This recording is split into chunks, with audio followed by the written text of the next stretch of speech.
Well, it's time to end the night. I just got off of Sort Lug, which is seriously a lot of fun. and they go on. I'm too tired. I'm just too old. Um, I'm just turning off my Windows XP. I'm running on my Windows 10 because I just finished reprogramming this thing. I'm going to try to focus. Pretty tired. I still have my cold, which is fantastic. But c'est la vie. So if I have to sneeze, don't worry about it. So basically, I just co-opted the same program that I was using for the bay doors and the moving art. So basically, if you wave your hand, which is over here, the radar dish spins. It's a little thing. It's a little tiny thing, but it works. And so on the layout, right in front, right next to the rocket launch platform, I'm going to put this guy. And what I did, I tried to make this guy stupid small. So it's on basically a 6x10 platform, consisting of the old 9-volt motor and then the worm to 24. I wasn't going to do that because that generates a lot of plastic dust, but this thing runs slow enough. And then from the worm to 24, it goes to a 16-tooth crown gear to this bigger crown gear. And that's the entire gear train. The holder of the dish is pretty tiny. I wasn't going to make it that complicated. Keep it light, keep it whatever. I did my standard dark blay for the flooring and the yellow for the stairs, which is perfect. And then that's it. So I was going to fully enclose it like a command center, but I said, since it's going to be in the front, like between the train track and the landing pad next to the launch pad, I didn't want to make a full-size building and then put the radar on top because that's going to block the view into the layout. Not like the Habitat does anyway. I put one of the biggest buildings out front. But this thing is small enough to drop anywhere, basically. The plan right now is to put it right next to the rocket launch platform because I think it'll be seen better then.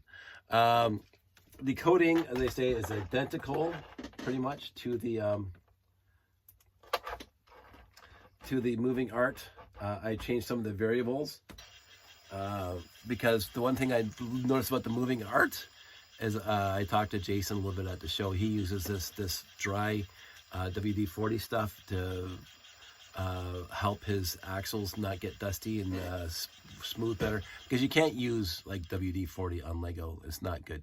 There are other ways of oiling, quote unquote, the gearing and the axles through the bricks that allow you to I have to look into it because I realized as the show progressed, I'm going to say the 3 months at Jamie's shop did one thing. I mean, he didn't leave it on continuously, thankfully, but it was on for a bit there. And I've been running these monorails for ages now, going right back to 2000 plus, 2007 or earlier. That the wheel sets get all, like, they don't run as smooth as they used to. I realized as soon as I started removing cars from the monorail trains, it ran smoother at the show. So I'm going to be trying to find some sort of oil type substance, lubrication for like all the wheel sets and all the gearing that I have in there, and hopefully it'll last a little longer. I'm trying to eke this thing along. But this thing, so I got my down here, if you see it, I'll take it off. Light sensor and a light, and you can see the light is on, and you just wave your hand to, and you just wave your hand to, and you, does this come disconnected? Hello, there you go. Stupid me. And then it stops, and then it goes again, and then it stops. I gotta change that. I changed the variable so you can't go like this. So it's about a good 5 or 6 seconds before it actually kicks in again. So I'm going to change that back to small, because the kids are just going to go like this because I was watching them at the show, right? But it's the first one. And then, so there's 1, 2.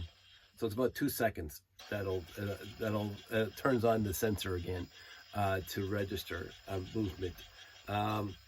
I think I should set it back to 1 second, but whatever. It's one of those things that you do it once and you can't do it again for 2 seconds, and that just stops the kids from spamming it.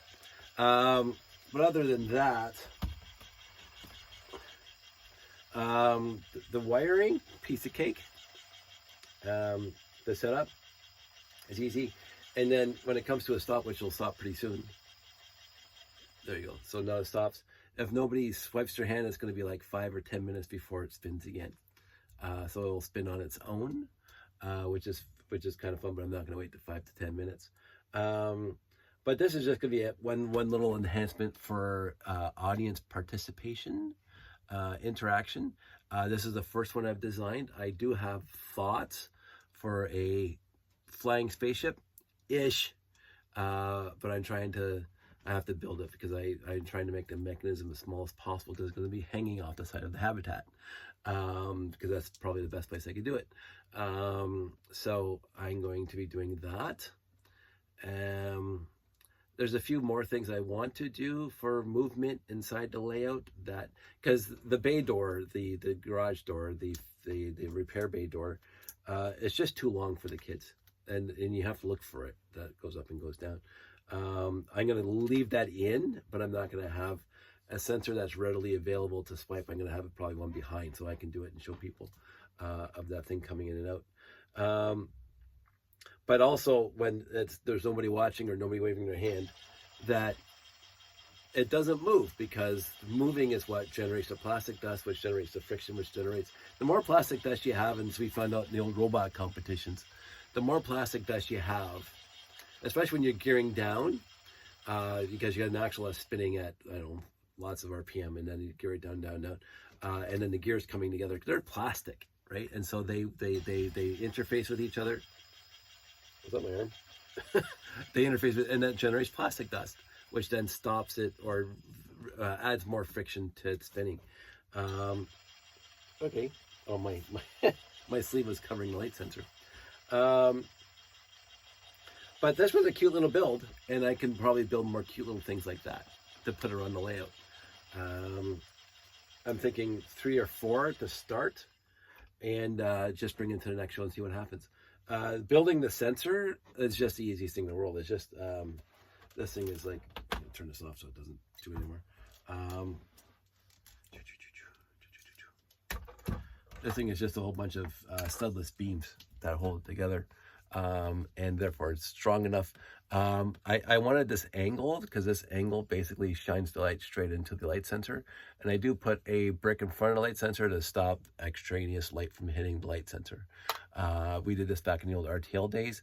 The one thing that happened is that somebody knocked this thing and the light sensor was pointing out and the people were waving their hands and wasn't doing anything. I don't know how to fix that. I'm not going to worry about it too much. I could put some reinforcement, but that's just going to make it bigger.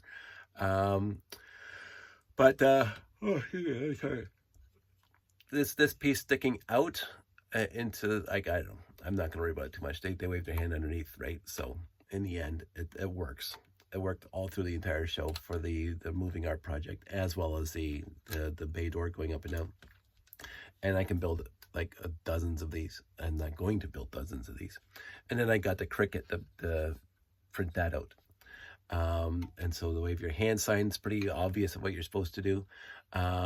So in the end, I didn't have to do too much explaining. Some people, what do we do? I said, wave your hand. It says right there. And they didn't get it, but most people did. And I loved watching them interact with the layout. So all this, and as most of you know, I have just a few more RCXs that I can play with. I won't even mention that there's 2 over there. Although one's dead. Shocking, I'm surprised. Plugged it in, pressed the button, nothing happened. Now, when I opened it, is it this one? Wasn't this one. When I opened it, you can see the corrosion on the tabs. That means batteries exploded in this thing. And I think this is the one where I took it apart once, and the battery had leaked all over the circuit board. So this guy is pooched. And I don't know why I keep them, but why not? So this guy is pooched. I have one of them out of my 30 plus RCXs that is pooched. So I don't mind that too much. I keep on coming back. We had some nice chats at Bricks in the Six with people. Like I mentioned, that kid who knew Mindstorms, who knew Monorail. I guys love talking to the kid, and but other people we had nice discussions about.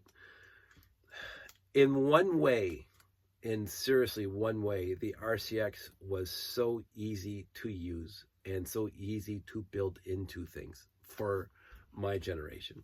The next generation that grew up with Bionicles and studless ways of building are very, very good at the NXT and the EV3s. I am not that person.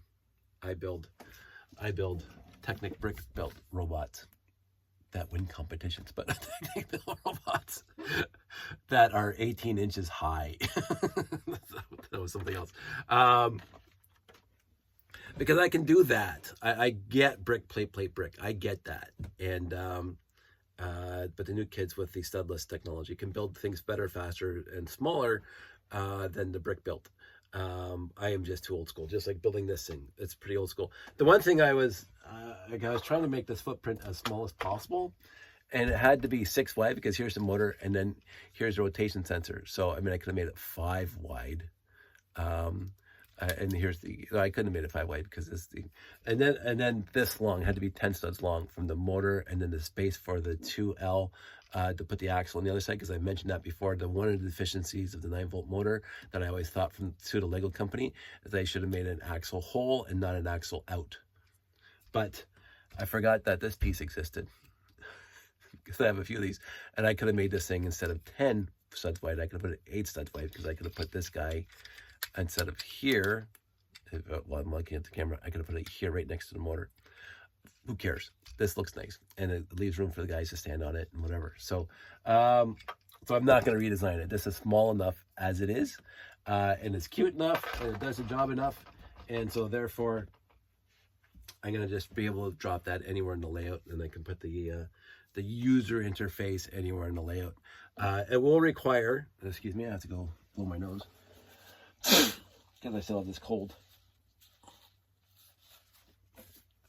It will require 3 wires come from the RCX at the back to the front. The 3 wires, one for the light sensor on there, one for the light sensor, one for the light itself. So that's 2 wires to that guy, and then 1 wire to this guy. So I'll have to bring 3 wires from the back to the front. So that adds additional wiring underneath the layout, which is fine. And I was trying to avoid more wires going underneath the layout, but in the end, I think it'll be a lot more fun and audience interactivity when there's not a lights out, because again, most of the wiring for the layout has always been for lights out, because wiring the whole thing for lights is very, very difficult. This is easy wiring.